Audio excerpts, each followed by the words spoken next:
Olá, pessoal! Vamos conversar um pouco sobre os conceitos fundamentais de Sigmund Freud. Bom, temos bastante conteúdo nessa disciplina, muitos conceitos novos.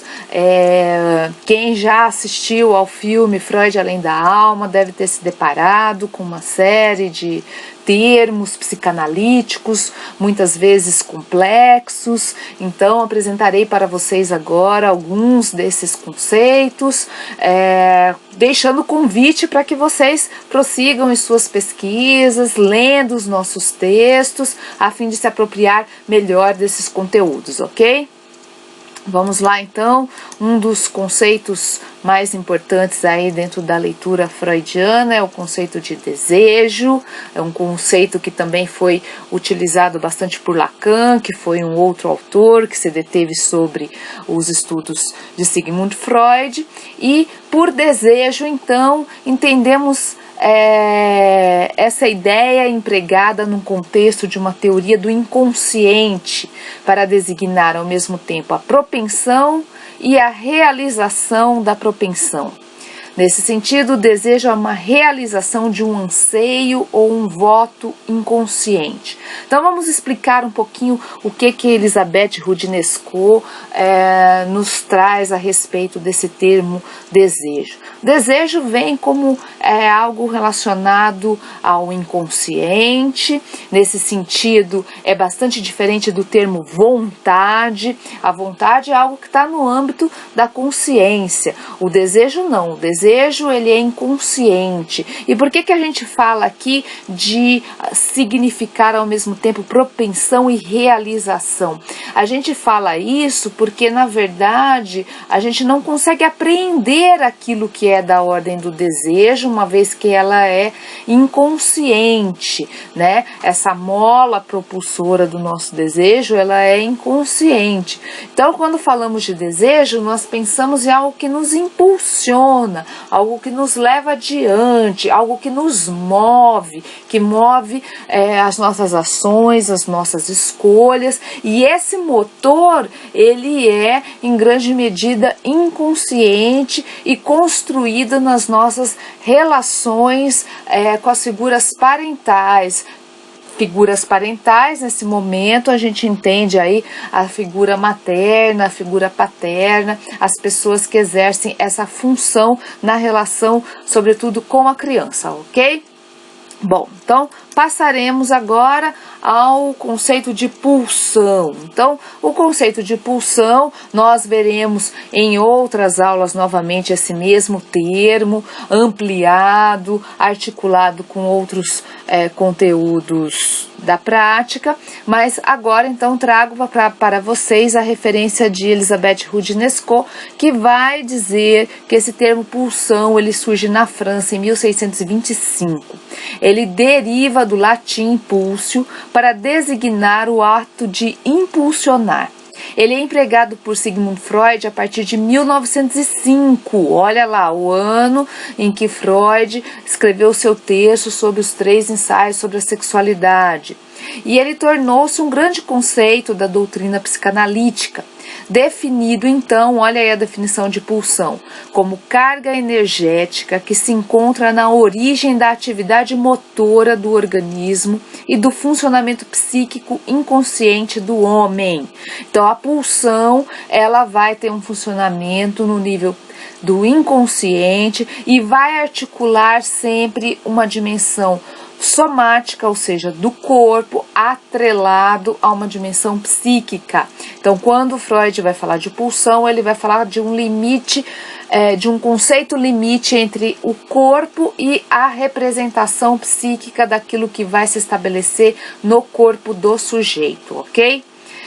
A pulsão, ela também é composta por pulsões parciais, a depender da zona de origem da excitação no corpo, né? Então, dependendo daquela área do corpo que está mais erotizada naquele momento, que está com uma energia sexual mais forte, a gente vai ter a demarcação aí do que Freud chamou de pulsões parciais. Então, o caráter sexual das pulsões parciais, cuja soma constitui a base da sexualidade infantil, define-se num primeiro momento por um processo de apoio em outras atividades somáticas ligadas a determinadas zonas do corpo, as quais, dessa maneira, adquirem o estatuto de zonas erógenas. Então, do que Freud nos fala aqui? Ele nos fala que na infância, né, quando a criança ali está se constituindo, ela vai ter em seu corpo determinadas partes que serão mais erotizadas, principalmente pelos próprios cuidados que vão ser dispensados à criança, ou com alimentação, ou com troca, em relação ao seu corpo, e essas partes que vão ser mais investidas de energia sexual vão constituir aquilo que ele chamou como zonas erógenas. E a depender dessas zonas erógenas, a gente vai ter então o que ele vai nomear como pulsões parciais. Assim, a satisfação da necessidade de nutrição obtida através do sugar é uma fonte de prazer, e os lábios se transformam numa zona erógena, origem de uma pulsão parcial. Num segundo momento, essa pulsão parcial, cujo caráter sexual é assim ligado ao processo de erotização da zona corporal considerada, separa-se de seu objeto de apoio para se tornar autônoma. Funciona então de maneira autoerótica. Então a gente vai percebendo que depois, né, que a criança consegue se descolar dessa parte do corpo como algo que está voltado, por exemplo, para a função do sugar, do comer, ela vai se tornando uma maneira autoerótica de se satisfazer, por meio do sugar o dedo, por exemplo, por meio do adulto que obtém prazer falando, comendo, fumando, beijando. Então a gente vai percebendo como que vai havendo a evolução dessa sexualidade da criança até chegar à idade adulta. Libido, então, é um outro termo aí que está ligado à sexualidade e à pulsão. Libido é um termo latino que é entendido como desejo, inicialmente utilizado por um outro autor, né, que não Freud, e mais tarde por estudiosos fundadores aí do campo da sexologia para designar uma energia própria do instinto sexual ou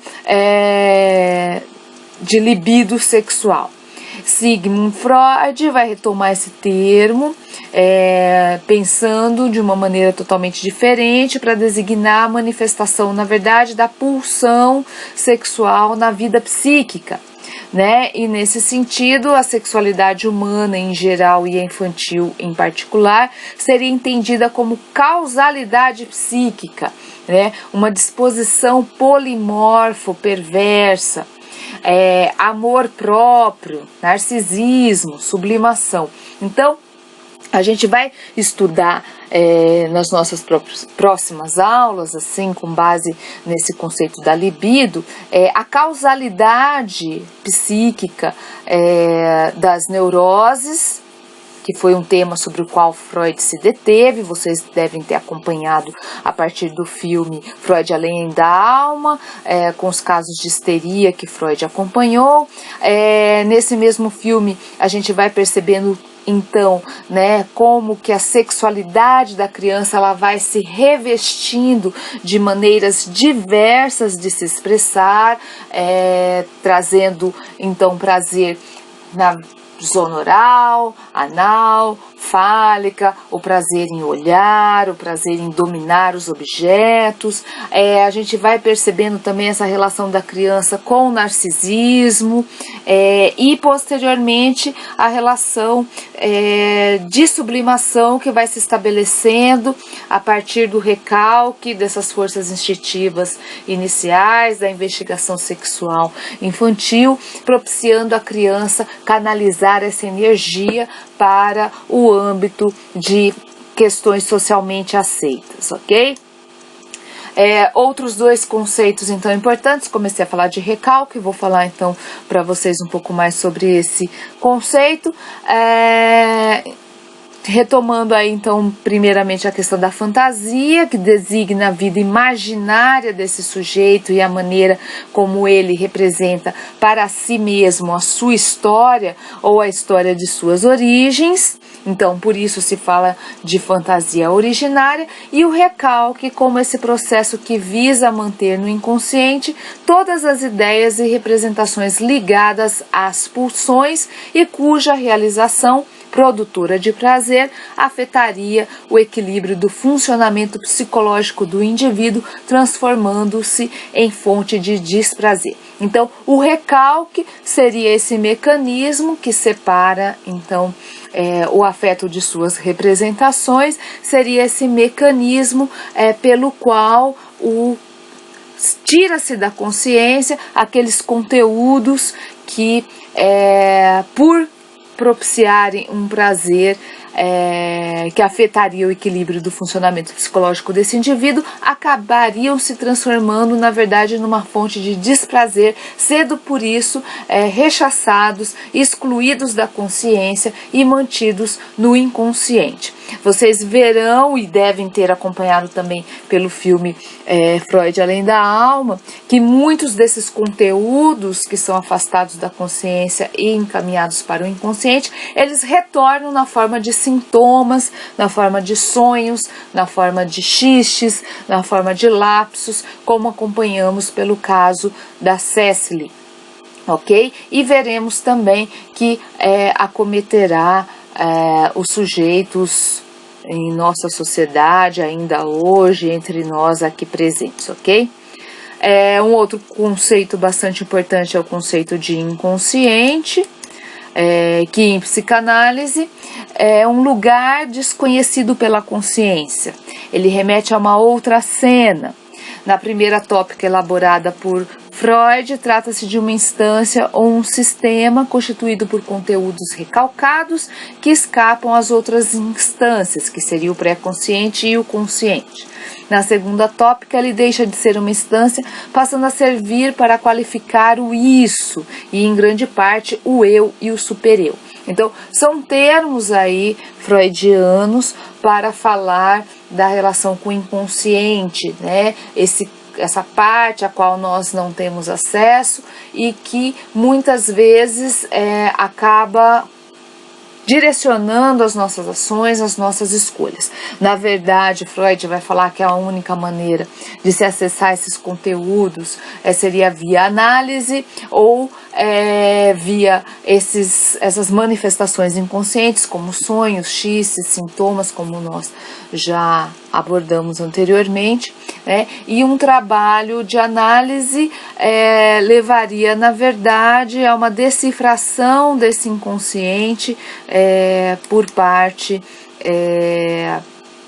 do trabalho psicanalítico envolvendo aí a figura do analisante e a figura do analista, tal como podemos acompanhar a partir do filme Freud Além da Alma, ok? Então, paramos por aqui hoje e na próxima aula trarei novos conceitos aí relativos mais especificamente à clínica psicanalítica, remontando o início do processo psicanalítico acompanhado a partir do filme Freud Além da Alma, ok? Então, um abraço e até a próxima.